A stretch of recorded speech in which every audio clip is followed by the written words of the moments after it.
আস্ত গাছের ভেতর থেকে বের হচ্ছে ধোঁয়া, বিস্ময়করভাবে ভেতরে জ্বলছে দাউ দাউ আগুন, যেন গাছের ভেতরটা পুড়ে ছারখার হয়ে যাচ্ছে। এ আগুন এমনই আগুন খোদ ফায়ার সার্ভিসের কর্মীরাও এসে নেভাতে পারেননি তা। তাজা গাছের ভেতরে আগুন জ্বলার খবর চারদিকে ছড়িয়ে পড়তেই দূর দূরান্ত থেকে এসে ঘটনাস্থলে ভিড় করছেন শত শত উৎসুক জনতা।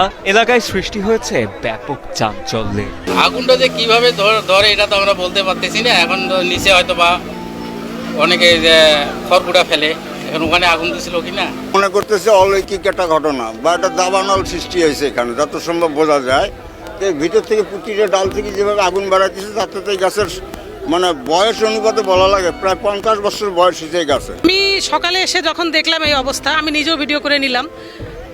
নিয়ে অনেকে আবার বলতেছে যে আসলে এগুলো মানুষের লাগানো আগুন, কারণ এই গাছটা অনেক পুরাতন, তো অনেক পুরাতন গাছের দেখা যায় যে বাইরে গাছপালা অনেক, কিন্তু ভেতরের অংশটা অনেকটা শুকায়ে গেছে। শুকায় যাওয়ার কারণে আগুনটা হয়তোবা বিভিন্ন কাণ্ড দিয়ে বের হচ্ছে।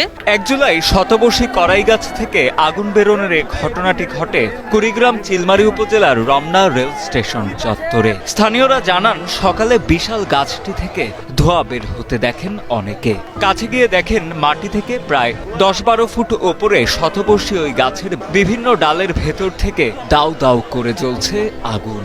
সে সময় এলাকার লোকজনের পাশাপাশি ফায়ার সার্ভিসের কর্মীরাও সেই আগুন নেভাতে ব্যর্থ হন। তবে কিভাবে এই আগুনের সূত্রপাত তা খতিয়ে দেখার দাবিও জানান এলাকাবাসী।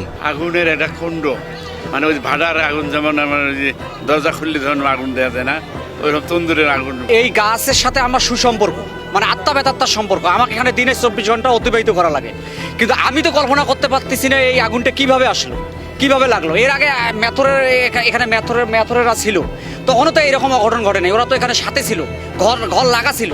কিন্তু এই স্টেশন সম্বন্ধে তো আমার যেহেতু রিজেক্ট, আমি কর্ম করি খাই এখানে, কিন্তু আমিও ভাবতে পারতেছি না আল্লাহর একটা লীলা খেলা, কিভাবে যে আগুনটা আসলে এটা তদন্ত করা দরকার, কিভাবে আগুনটা লাগলো। কারণ এইভাবে যদি আরেক গাছে ফির আগুন লাগে, আরেক গাছে আগুন লাগে, এইভাবে আপনারা আসছেন, আপনাদের কাছে আমাদের রিকোয়েস্ট, আপনারা সুষ্ঠু তদন্ত করেন কিভাবে আগুনটা লাগলো, এটার আমরা একটা তদন্ত চাই।